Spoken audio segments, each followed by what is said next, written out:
Hi friends, இன்றைக்கி என் பொண்ணோட பர்த்டேக்கு அவளுக்கு பிடிச்ச மாதிரி எல்லாமே செய்யணும் அப்படின்றதுக்காக ஒன்று நான் பார்த்து செஞ்சிட்ருக்கேன். காலையில் 2:30 மணிக்கு எழுந்திரிச்சிட்டு ஃபோனில் ஸ்டேட்டஸ்லாம் வச்சு பாட்டெல்லாம் வச்சு செட் பண்ணியாச்சு. ஒரு 4 மணி வரைக்கும் அந்த வேலை போயிட்டு இருந்தது. அதுக்கப்புறம் கொஞ்சம் நேரம் படுத்திருந்தேன். 4:30 மணிக்கெலாம் எழுந்திரிச்சு வந்து கிச்சன்லாம் க்ளீன் பண்ணிவிட்டு அடுப்பு எல்லாத்தையும் க்ளீன் பண்ணிவிட்டு சமைக்க ஆரம்பிச்சிட்டேன். பாப்பா வந்து இன்றைக்கி லெமன் சாதமும் உருளைக்கிழங்கு பொரியலும் வேணுமா அப்படின்னு சொல்லி கேட்டிருந்தாங்க. எப்பொழுதுமே நான் வந்து பிரியாணி செஞ்சுருவேன், வெஜிடபிள் பிரியாணி செஞ்சு அடுத்தது உருளைக்கிழங்கு ஃப்ரை பண்ணிடுவேன். முட்டை வந்து வறுத்து தொக்கா அந்த மாதிரி பண்ணி வச்சுருவேன். தயிர் பச்சடி இதுதான் எங்கள் வீட்டில் எப்போதுமே நடக்கும். அப்படின்னா அவளுக்கு என்ன பிடிக்குதோ அதை செய்வேன். எப்பொழுதுமே வந்து நான்வெஜ்ஜு நான் எடுக்கவே மாட்டேன். பர்த்டேயாக இருக்கட்டும், எங்களுடைய வெட்டிங் டேவாக இருக்கட்டும், என்றைக்குமே வந்துட்டு நான் நான்வெஜ் எடுக்க மாட்டேன். ஏன்னா ஒரு உயிர் வந்து உலகத்தில் பிறக்கும்போது இன்னொரு உயிரை நம்ம கொல்றதா அப்படின்னு சொல்லிட்டு நான் என்றைக்குமே அதை செய்ய மாட்டேன். அவங்களுக்கு என்ன பிடிக்குதோ அதான் செய்வேன். எப்பொழுதுமே பர்த்டேக்கு நாங்கள் கேக் வெட்டுவோம். இந்த வருஷம் பர்த்டேக்கு கேக் வெட்டுறதா இல்லை, அவளுக்கு என்ன பிடிக்குதோ அதை செய்வேன்.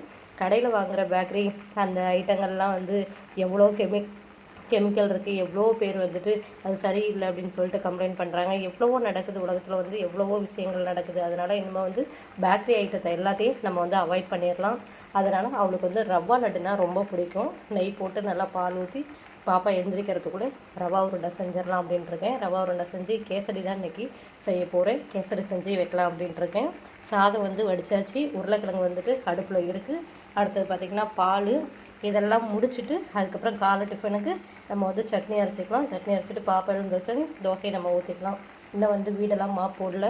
கிச்சன் வேலை மட்டும்தான் நீட் பண்ணியிருக்கேன். இந்த வேலையை நம்ம கம்ப்ளீட் பண்ணிவிட்டு அதுக்கப்புறம் எல்லாம் செஞ்சிடலாம். பாப்பா எழுந்திரிக்கிறதுக்குள்ளே நானும் குளிச்சுட்டு சாமி ரூமு பூஜை ரூம்லாம் எல்லாமே நல்லா நீட் பண்ணி ரெடியாக வச்சுருந்தோம் அப்படின்னா பாப்பாவை விஷ் பண்ணி நம்ம எழுப்பி விட்டு பாப்பாவை குளிக்க வச்சுட்டு அவளுக்கு தேவையானதெல்லாம் நல்லா எழுந்திரிச்சது இனிப்பு கொடுத்து அவளை வந்து இன்றைக்கி நாள் ஃபுல்லாக அவள் சந்தோஷமாக இருக்கணும். இன்றைக்கு மாதிரி என்றைக்குமே அவள் வந்து சந்தோஷமாக இருக்கணும் அப்படின்ட்டு நம்ம வாழ்த்துவோம். நீங்களும் எங்களுடைய பாப்பாவுக்கு விஷ் பண்ணுங்கள், பர்த்டே விஷ் பண்ணுங்கள். ஓகே, நான் என்ன பண்ணுறேன் அப்படின்றத அடுத்தடுத்த வீடியோவில் நான் உங்களுக்கு காமிக்கிறேன். இப்போ வந்து உருளைக்கிழங்கு வந்து வறுத்துட்ருக்கேன். கொஞ்சம் தண்ணி ஊற்றி வேக வச்சோம் அப்படின்னா நல்லா சுண்டி வந்துடும். நல்லா வேகட்டும். அது மாதிரி லெமன் வந்து இனிமேல் தான் புழிஞ்சு எடுத்துக்கணும். தக்காளி சட்னி வேணும்னு சொல்லி கேட்டிருந்தாங்க. அதனால் தக்காளி சட்னி செய்ய போகிறேன். பாத்திரம் எல்லாம் விளக்கியாச்சு. பாருங்கள், காலையில் எழுந்திரிச்சு பாத்திரம் கத்துறேன் எல்லாத்தையும் விளக்கியாச்சு, ரெடி பண்ணியாச்சு. இன்னும் ஒரு 1/2 அன் ஹவர் வேலை இருக்கும். அது முடிச்சுட்டு நம்ம ரவா உருண்டை வந்து செய்ய ஆரம்பிச்சிக்கலாம். பாப்பா எழுந்திரிச்சதுக்கப்புறமா வந்து நம்ம கேசரி செஞ்சுக்கலாம். கேசரி செஞ்சு காலையில் பாப்பா வந்து 7:45 பிறந்தாங்க. அந்த 7:45 நம்ம எல்லா வேலையும் முடிச்சுட்டு பாப்பாவையும் குளிக்க வச்சு நம்ம ரெடி பண்ணிடணும். பார்ப்போம் அடுத்தடுத்து என்னால் முடியுதா என்ன அப்படின்றத பார்ப்போம். 7:45 எல்லா வேலையும் நான் செஞ்சு முடிச்சிடணும். கண்டிப்பாக செஞ்சு முடிச்சிட்டேன்னு பார்க்குறேன்.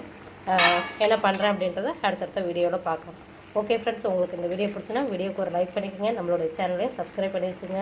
பாப்பா வந்து வாழ்த்துங்க, நல்லா இருக்கணும், நீண்ட வருஷம் வாழணும் அப்படின்னு சொல்லிட்டு உங்களுடைய ப்ரெஷர்ஸும் எங்களுக்கு வந்து ரொம்ப அவசியம். நீங்கள் இல்லாமல் நாங்கள் இல்லை. உங்களுடைய சப்போர்ட் தான் எங்களுக்கு முழுக்க எங்களுக்கு வந்து உறுதுணையாக இருக்குது. ஓகே ஃப்ரெண்ட்ஸ், பாருங்கள் என்ன பண்ணுறேன், அடுத்தடுத்து வந்து நான் என்ன செய்கிறேன், பாப்பாவுக்கு என்ன செஞ்சு கொடுக்குறேன் அப்படின்றத பாருங்கள். ஓகே, உங்களுக்கு இந்த வீடியோ பிடிச்சுன்னா வீடியோக்கு ஒரு லைக் பண்ணிக்கோங்க. தேங்க்யூ. மீண்டும் அடுத்த வீடியோவில் சந்திக்கலாம்.